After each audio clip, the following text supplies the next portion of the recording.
सभी का आपके प्यारे से platform mister Bharat education point पर मैं श्रुति दुबे आज एक बहुत ही कंसर्निंग टॉपिक लेकर आपके सामने आई हूँ। आज का टॉपिक है पीसीओडी एंड पीसीओएस। आज के टाइम पर पीसीओडी पीसीओएस की समस्या बहुत कॉमन हो चुकी है। अगर हम 5 फीमेल की बात करते हैं तो इसमें से एक को आपको ये समस्या देखने को मिलेगी। WHO ने भी एक रिपोर्ट जारी किया जिसके हिसाब से इन्होंने बताया है कि आज के टाइम पे पूरे वर्ल्ड की बात करेंगे तो 26% पॉपुलेशन इस पीसीओडी पीसीओएस की समस्या से ग्रसित है। ठीक है, तो हम अगर पीसीओडी पीसीओएस की बात करेंगे, क्या पीसीओडी पीसीओएस एक ही है या फिर अलग अलग है? देखो बेटा, जो पीसीओडी है ये क्या है, ये होता है पॉलीसिस्टिक ओवरीज डिजीज। ठीक है, और पीसीओएस जो होता है पॉलीसिस्टिक ओवरीज सिंड्रोम। अब देखो, ये सिंड्रोम और डिजीज का मतलब क्या होता है? देखो, जब भी कोई चीज डिजीज है तो मतलब वो एक बीमारी है, पर अगर हम सिंड्रोम की बात करेंगे तो वो ग्रुप ऑफ बीमारी है। ठीक है, मतलब कि बीमारियों का घर है। तो ये बात समझ में आ गई सिंड्रोम एंड डिजीज का मतलब। पर हम पॉलीसिस्टिक मतलब कि और किसके अंदर, ओवरी के अंदर छोटे छोटे बहुत सारे सिस्ट बन जाते हैं। इससे क्या होता है, पीसीओडी या फिर पीसीओएस की समस्या होती है। ठीक है, जो ओवरी होता है, ओवरी हर महीने एक रिलीज करती है। ठीक है, अगर यहाँ पे सिस्ट बन जाएंगे तो क्या हो जाएगा, यहाँ पे एक रिलीज नहीं हो पाएगा, एक बन नहीं पाएगा, इसमें प्रॉब्लम आएगी जिसकी वजह से पीरियड्स में अनियमितता देखने को मिलता है या फिर पीरियड्स रुक जाते हैं। ठीक है, तो इसके वजह से क्या होता है, आपको वजन बढ़ते हुए दिखता है। देखो, एक हार्मोन होता है, हाइपोथैलेमस एक ग्लैंड होती है। ठीक है, हाइपोथैलेमस एक ग्लैंड होती है और जो 2 तरीके के हार्मोन सेक्रेट करती है, एक होता है एलएच, एक होता है एफएसएच। अब देखो, एलएच का काम क्या होता है, ये एफएसएच जो होता है ये फॉलिकल्स बनाती है, कोशिकाएं बनाती है।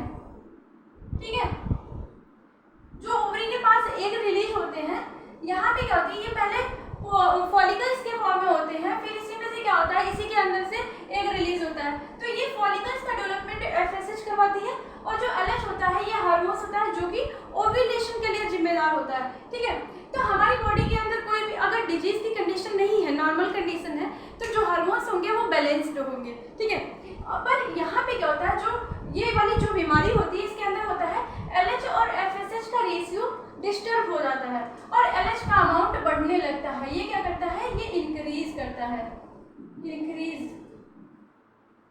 ठीक है, मतलब कि बढ़ जाता है।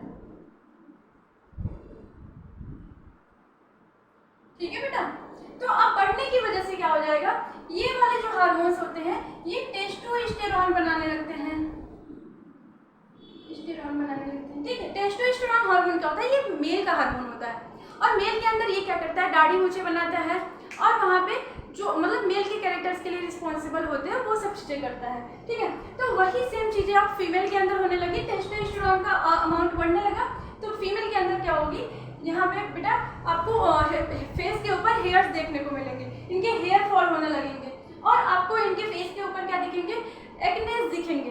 ठीक है, तो वो इसी हार्मोन की वजह से होता है और किस वजह से होता है, एलएच का हार्मोन, एलएच हार्मोन इंक्रीज कर गया है, बढ़ गया है, जिसकी वजह से टेस्टोस्टेरोन बढ़ने लगा है। टेस्टोस्टेरोन बढ़ने की वजह से क्या होता है, चेहरे पर बाल आने लगते हैं, हेयर फॉल होता है और एक्नेस देखने को मिलते हैं आपको। अगर ये सब सिम्टम्स आ रहे हैं तो आपको थोड़ा बहुत समझना चाहिए पीसीओडी की समस्या हो सकती है। ठीक है, और क्लियर करने के लिए हमें कहाँ जाना चाहिए, डॉक्टर के पास। ऐसा नहीं कि ये समस्या अगर आ रही है, आपको लग रहा है कि चेहरे पे बाल दिख रहे हैं, और तो ऐसा नहीं कि पीसीओडी की वजह से ही हो रहा है, पर पीसीओडी हो सकता है। ठीक है, अब देखो, पीसीओडी और पीसीओएस में क्या अंतर है। पीसीओडी एक डिजीज है, पीसीओएस क्या है, एक ग्रुप ऑफ डिजीज है, मतलब सिंड्रोम है।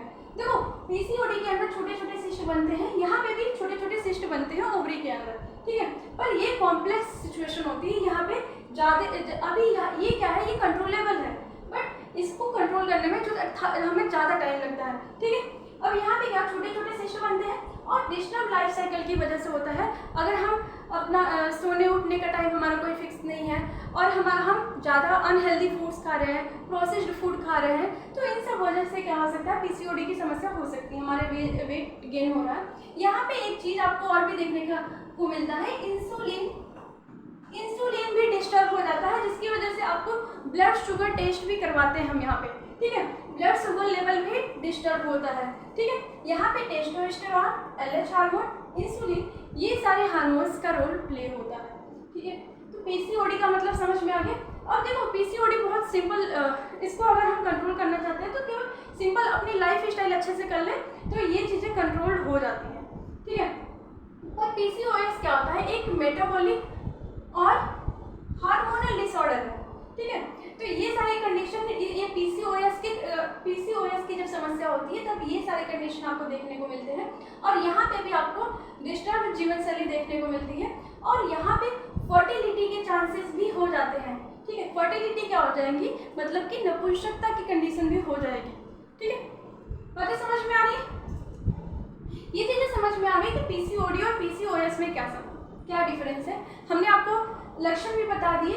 यहाँ पे आपको अनियमित पीरियड्स देखने को मिलेगा, वजन बढ़ जाता है, चेहरे पर बाल दिखाई देते हैं, एक्नेस दिखते हैं और हेयर फॉल होने लगता है, ठीक है। अब देखो इसकी हमें अगर डायग्नोज करना है कि कैसे हमें पता चलेगा कि पीसीओडी है, तो हम क्या करेंगे, किसी एक्सपर्ट डॉक्टर के पास जाएंगे, गायनिकोलॉजिस्ट की सलाह लेंगे और वहाँ पे हम अल्ट्रासाउंड करवाएंगे और फिर और भी ब्लड शुगर टेस्ट करवाएंगे, ये सारी चीज़ें करवाएंगे जिससे हमें पता चलेगा कि हमें पीसीओडी की समस्या है या नहीं है।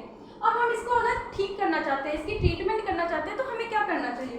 ट्रीटमेंट के लिए अगर हम देखेंगे तो ट्रीटमेंट के लिए हमें सबसे पहला रेगुलर एक्सरसाइज करनी चाहिए। रेगुलर एक्सरसाइज, देखो बेटा एक्सरसाइज बहुत सारी बीमारियों को कंट्रोल करता है, ठीक भी करता है, ठीक है।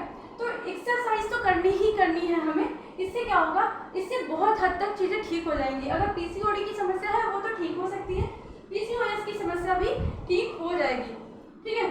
और साथ ही साथ हमको क्या करना है, अगर हमें जो डॉक्टर ने प्रिकॉशंस दिए हैं और जो भी चीज़ें हमें मेडिसिन उन्होंने बताई है वो चीज़ें हमें खानी चाहिए, उन सब चीज़ों को फॉलो करना चाहिए, ठीक है। और साथ ही साथ अगर हम आमतौर पे देखेंगे कि हमें क्या चीज़ें खानी चाहिए, तो कद्दू के सीड जो होते हैं बेटा, कद्दू के सीड में सबसे ज़्यादा जिंक का अमाउंट होता है, ठीक है। जो जिंक होते हैं वो कद्दू के सीड में बहुत ज़्यादा होते हैं। तो कद्दू के सीड खाने से भी क्या होता है, वो भी खाने से हम इसको कंट्रोल कर सकते हैं। और साथ ही साथ आपको जो अरसी का बीज होता है वो भी इसमें हेल्प कर सकता है, ठीक है। तो इतनी बातें थी पीसीओडी और पीसीओएस के बारे में। उम्मीद करती हूँ कि सभी को समझ में आया होगा। हर एक चीज़ें बहुत अच्छे से हमने बताया है। अगर किसी को कोई डाउट होता है तो कमेंट सेक्शन में पूछ सकते हो। और ऐसे ही मोर इन्फॉर्मेटिव वीडियोस देखने के लिए हमारे चैनल को सब्सक्राइब करिए and press the bell icon, जिससे कि आने वाली वीडियोज़ आपको सबसे पहले मिले। Thank you. अच्छे से पढ़ाई करते रहिए। Wish you all the best.